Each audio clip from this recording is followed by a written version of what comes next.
राय और आप देख रहे हैं न्यूज हलचल इंडिया। आजादी का अमृत महोत्सव के अंतर्गत अखिल भारतीय जागरूकता एवं पहुंच कार्यक्रम राष्ट्रीय विधिक सेवा प्राधिकरण के तत्वाधान में संपन्न कराया जा रहा है। आज कार्यक्रम का आयोजन सराफा विद्या निकेतन में कराया गया, जिसमें मुख्य अतिथि के रूप में जिला सत्र प्रधान न्यायाधीश NP सिंह और उनकी धर्मपत्नी श्रीमती अर्चना MP सिंह पहुंचे। कार्यक्रम प्रारंभ होने के पूर्व मुख्य अतिथियों द्वारा दीप जलाकर सरस्वती पूजन अर्चना किया गया। मुख्य अतिथि के रूप में पहुंची श्रीमती अर्चना MP सिंह द्वारा बताया गया कि मेरे 2 पुत्र हैं, लेकिन बालिकाओं से मुझे बहुत लगाव है और बालिकाओं से बहुत ज्यादा प्यार भी करती हैं। इसके साथ ही श्रीमती MP के द्वारा कानून के कई नियम बालिकाओं को बताए गए। जिला एवं सत्र न्यायाधीश NP सिंह द्वारा कानून का ज्ञान समस्त बालिकाओं को दिया गया। बाल विवाह अधिनियम के तहत बताया गया, बाल विवाह एक अभिशाप है, इसे मिटाकर ही हम एक स्वस्थ समाज की स्थापना कर सकते हैं। महिला शक्ति में मौजूद हैं श्रीमती अर्चना सिंह जी, उनके स्वागत। प्यारी बच्चियों, मुझे बहुत अच्छा लग रहा है आप लोग को देख करके। मेरे एक्चुअली 2 बेटे हैं, तो मुझे लड़कियों से ज़्यादा लगाव रहता है। मैं जहाँ भी बच्चियों का कोई भी प्रोग्राम होता है तो मैं जैन साहब से बोल के जरूर आती हूँ। और बाकी सब आपके अधिकारों के बारे में तो इन्होंने बताया ही है। मैं थोड़े से और टिप्स देना चाहती हूँ कि अगर आपके साथ जो भी छेड़छाड़ होती है या घर में आप देखते हैं डोमेस्टिक हो, माँ बाप में झगड़ा होता है, पापा मार रहे हैं मम्मी को, तो इस बात को छुपाए नहीं। अगर आपको मम्मी पापा बोलते हैं कि चुप रहो, समाज में डर है, कोई बदनामी होगी, तो आप चुप मत बैठिए। माँ बाप नहीं कुछ करते हैं तो जो भी आपको क्लोज लगे, आपकी कोई दीदी हो, बड़ी फ्रेंड हो जो आपकी हेल्प कर सकते हो या आपकी टीचर हो, उनको जरूर बताएं। उसको छुपाए नहीं, छुपा के फिर वो पूरी लाइफ आपकी खराब हो जाएगी। इमोशनली हैरेसमेंट जो होता है, इमोशनल हैरेसमेंट भी जरूरी नहीं कि वो लड़का आपको टच ही कर रहा हो, रात दिन डेली आपका पीछा कर रहा हो, आपको कुछ गंदी बातें बोल रहा हो, जेस्चर मतलब इशारे कर रहा हो, तो वो भी, उसके लिए भी कानून है, सब कुछ है। और एक लीगल एड अपने संविधान में है ही कि अगर आपके पास पैसा नहीं है तो भी आपके लिए वकील रखा जाता है। आपके लीगल एड इसी को बोलते हैं। तो कानून की तरफ से आपको सभी सुविधाएं दी गई है और लड़कियों को आगे आना चाहिए, सभी लोगों को, और एक दूसरे की हेल्प करो और अपने अधिकारों को समझो और जानो। इसमें सब लिखा हुआ, एजुकेशन सबसे पहला है, दूसरा बाल विवाह है, दूसरा आपके साथ कोई घटना होती है, और डोमेस्टिक वायलेंस तो अभी आप लोग बहुत छोटे हैं, लेकिन अगर घर में भी किसी के साथ होता है मारपीट, घरेलू हिंसा जो बोलते हैं, उन सब के लिए आगे भी आप बड़े होंगे तो अभी से आपको नॉलेज होगा कि हमारे कानूनी अधिकार क्या क्या है, तो वो आपके लिए बहुत अच्छा होगा। चलो, all the best for your future and love you girls and bye bye. विधिक रूप से साक्षर होने का मतलब क्या है कि हमें कानून की भी थोड़ी बहुत जानकारी होना चाहिए। यदि हमें कानून की कोई जानकारी नहीं है तो हम अपने जो विधिक अधिकार हैं, संविधान के अंतर्गत जो हमें अधिकार दिए गए हैं, उनका पालन हम नहीं करवा सकते हैं। संविधान में क्या क्या अधिकार दिए गए, मौलिक अधिकार दिए गए ना आपको, हैं? उन मौलिक अधिकारों का यदि उल्लंघन होता है तो हम कहाँ जाते, फिर कोर्ट में जाते हैं। कोर्ट में जाते ना, यदि आपके जो संविधान में मौलिक उनको हम कहाँ लागू करवा सकते हैं, कोर्ट में जा करके। अब कोर्ट में जाना, जब कानून की जानकारी होगी तभी हम उसको करवा सकते हैं। तो इसीलिए एक ऐलान किया गया ऊपर की ओर से कि हम सभी को विधिक रूप से अब साक्षर करें। विधिक रूप से साक्षर करने के लिए हम आप सभी के बीच में आए हैं और हम आपको छोटी छोटी सी कानून की वो बातें बताएंगे जिनका हमारे जीवन में उपयोग होता है। ठीक है ना। सबसे पहले हम बात करते हैं कि यदि किसी बच्ची के साथ में, किसी महिला के साथ में कोई छेड़छाड़ जैसी घटना आप लोग पढ़ते रहते रोज़ पेपर में होती हैं। अब वो घटना हो गई, आप थाने पे गए और थाने वालों, पुलिस वालों ने आपकी रिपोर्ट नहीं लिखी, तो फिर आप क्या करेंगे, घर बैठ जाएंगे हैं कि कुछ और करेंगे। यदि हमारी कोई बात थाने पे हम गए और रिपोर्ट नहीं लिखी गई तो हम फिर क्या करते हैं कि उसकी एक कॉपी हम पुलिस अधीक्षक महोदय को पोस्ट से भी दे सकते हैं और हैंड टू हैंड दे सकते हैं। ठीक है ना। और उसके बाद भी हमारी कोई कार्रवाई नहीं हुई तब हम क्या करते हैं फिर कि कोर्ट में भी उपचार है हमारी। हम न्यायालय में आकर के अपनी कार्रवाई करवाने की बात कर सकते हैं। यदि ऐसा नहीं होता तो क्या होता फिर कि पुलिस वाले जो चाहते वो अपनी मनमर्जी करते। आपके साथ कोई घटना घटित हो गई और पुलिस वालों ने आपकी रिपोर्ट नहीं लिखी और न्यायालय में कोई उपचार नहीं होता आपको, तो फिर क्या होता? पुलिस सड़कों पर ही हो जाती ना, नहीं हो जाती। इसीलिए ये विकल्प बनाया गया है, यदि पुलिस आपकी कोई बात नहीं सुनती है तो आपको ये अधिकार है कि आप न्यायालय में आए, न्यायालय में एक एप्लीकेशन देंगे और उस एप्लीकेशन पर हम लोग सुनवाई करके आपकी वही उसी तरीके से रिपोर्ट लिखवा देंगे जिस तरीके से थाने में रिपोर्ट लिखी जाती है, ठीक ना। अब दूसरी बात करें अपन की बालिकाएं जो 18 साल से कम उम्र की बालिकाएं हैं, के साथ बहुत सारी छेड़छाड़ है।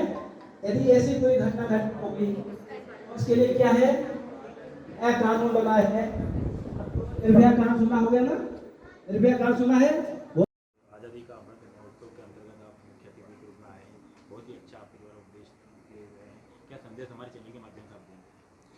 आज बालिका दिवस है, इसके उपलक्ष्य में हमने इस विद्यालय को चुना जिसमें कि 650 लड़कियां शिक्षा ग्रहण कर रही हैं और 9 से 12 तक क्लासेस यहाँ चल रही हैं।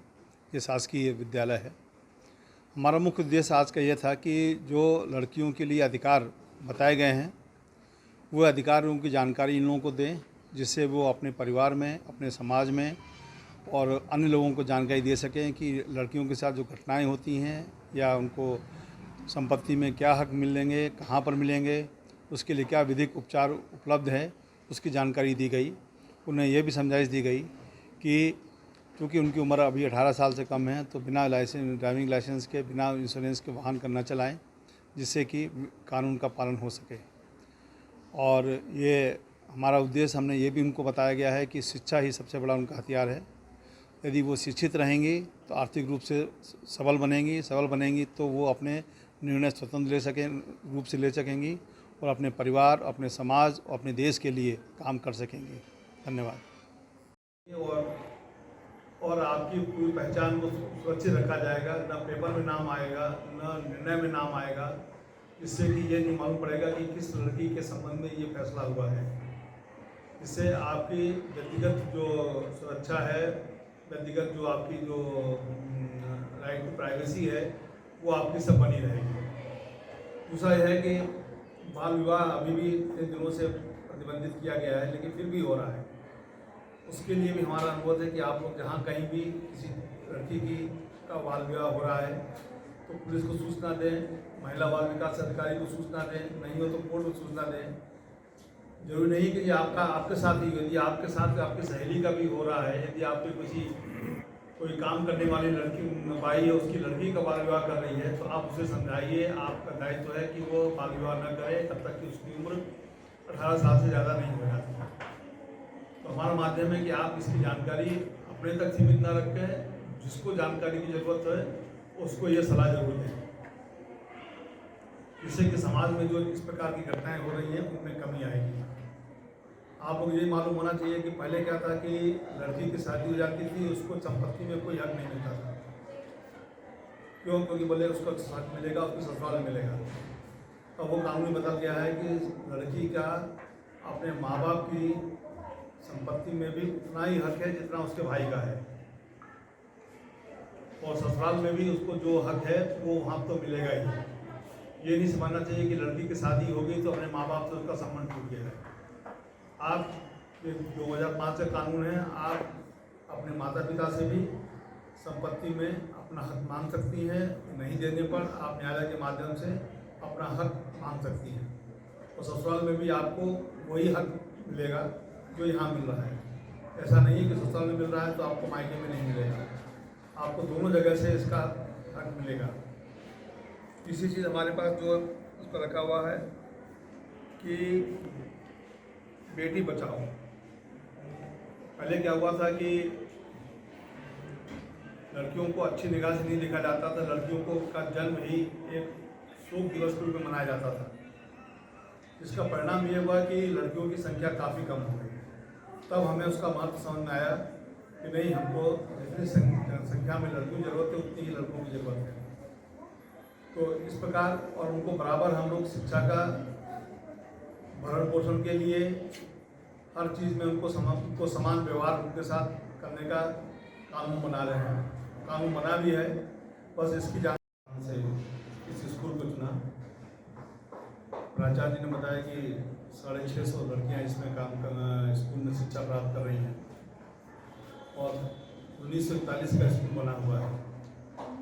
बिल्डिंग देखकर मुझे बड़ा अच्छा लगा कि इतना स्पेशियस बिल्डिंग और इतने अच्छे लोकेशन पर है। और हम लोग का जो मुख्य उद्देश्य था यहाँ पर आने का था कि पहले जो लड़कियों के साथ भेदभाव किया जाता था, उनको शिक्षा नहीं दी जाती थी, उनको घर में भी खाने पीने में भी, यदि भाई है तो भाई को अच्छा खाना मिलता था, जिससे बचता था तो बहन को दिया जाता था। तो उसका जो भेदभाव जो होता था घर से ही शुरू होता था, तो घर में उसकी माँ ही उसको शुरू करती थी। तो आप लोगों से उम्मीद है कि आप लोग भविष्य में बेटा हो या बेटी हो उसके साथ समान व्यवहार करें, समान शिक्षा प्राप्त करें। यदि बेटी पढ़ने में अच्छी है तो बेटे को जो पढ़ने में ठीक नहीं है उसकी अपेक्षा बेटी को आगे पढ़ाने का आप लोगों को कोशिश करनी चाहिए और ऐसे लोगों को राय देनी चाहिए कि जो पढ़ने में अच्छा हो वो बढ़े। ऐसा नहीं है कि लड़का पढ़ने में अच्छा नहीं है उसमें पैसा लगा रहे, लड़की है पढ़ने में अच्छी है लेकिन उसको पढ़ा नहीं रहे, क्योंकि जब तक लड़की पढ़ेगी नहीं समाज का विकास नहीं हो सकता है। इसका हमारा जो उद्देश्य है, जो पास्को के एक्ट बना हुआ है, वो 18 वर्ष से कम आयु की लड़कियों के साथ जो छेड़छाड़ होती है, जो घटनाएं होती हैं, उसके जल्दी निराकरण के लिए हमारा प्रयास रहता है और इसलिए नियम बना है। इसके लिए विशेष स्पेशल कोड बनी हुई है। इसमें हम लोगों का टारगेट रहता है कि 6 महीने में उसका फैसला हो जाए। और कभी कभी ऐसा होता है कि लड़कियों को उनके माँ बाप उनकी बदनामी की डर से सहयोग नहीं देते हैं कि उनकी शादी में दिक्कत होगी या उनकी बदनामी होगी या समाज में लोग क्या बोलेंगे। उसके लिए हमारी व्यवस्था है कि हम आप लोगों के लिए एक प्रतिकर योजना भी है, जिसमें हम आप लोगों को 2 लाख 3 लाख रुपए तक की भी न्यायालय के माध्यम से आपको सहायता मिलेगी, जिससे यदि आप अपने पैरों पर खड़ा होना चाहती हैं तो उस राशि का उपयोग करके आपके नाम से FD रहेगी, बैंक में पैसा जमा होगा और आप वो पैसा आपका ही है और आप बड़े होने पर उसका उपयोग कर सकते हैं। इसलिए पहले जो डर होता था कि हम यदि शिकायत करेंगे, माँ बाप सपोर्ट नहीं कर रहे हैं, पैसा हमारे पास है नहीं तो हम क्या करें, तो उसके लिए भी हमारे पास वही प्रतिगत योजना बनी हुई है। उसमें आपको पैसा भी मिलेगा, आपको पूरी सुरक्षा दी जाएगी और आपकी पहचान न्यायालय में भी और न्यायालय के अंदर भी आप जाएंगे तो आपको ऐसे कोई भी इस तरीके से रेप की या अन्य किसी प्रकार की कोई लैंगिक अपराध संबंधी कोई घटना घटित हो जाती है तो उस बच्ची का तो जीवन बेकार हो जाता ना है। पर घर वाले भी नहीं चाहते, समाज वाले भी पसंद नहीं करते, उसको हे दृष्टि से देखते हैं। तो साहब ने ये बताया है कि ऐसी बालिकाओं की पहचान पहली बात तो छिपाई रहती है, कोर्ट में उनका नाम कहीं डिस्क्लोज नहीं होता है।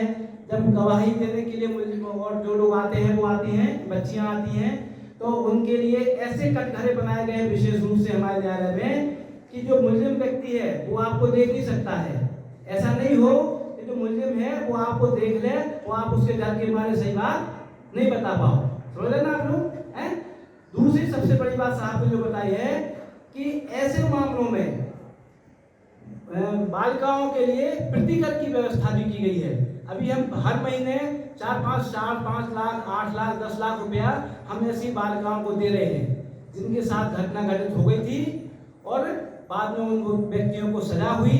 तो सजा तो हुई तो वो जेल चले गए, लेकिन उन बच्चियों के पुनर्वास के लिए हमारे जिला विधिक सेवा प्राधिकरण की ओर से प्रतिकर योजना भी बनाई गई है। हम उनके लिए 1 लाख 2 लाख 50,000 जैसे जो केस होता है उस तरीके का प्रतिकर भी मिलता है। ठीक है ना। इस चीज को भी आप लोग अच्छे से याद रखें। और आप लोग जो यहाँ पे हैं, जो नई भी बहुत सारी यहाँ पे 600 बच्चियाँ बताई हैं, सभी को तो हम बैठा नहीं सकते थे, जगह की व्यवस्था नहीं थी हमारे पास। तो आप लोग अपनी सहेलियों को भी बात बताएं। आपके परिवार में मोहल्ले में किसी व्यक्ति के साथ कोई ऐसी घटना घटित हो जाती है तो इस बात का प्रचार प्रसार करें जो बातें आपको यहाँ पर बताई गई हैं। धन्यवाद।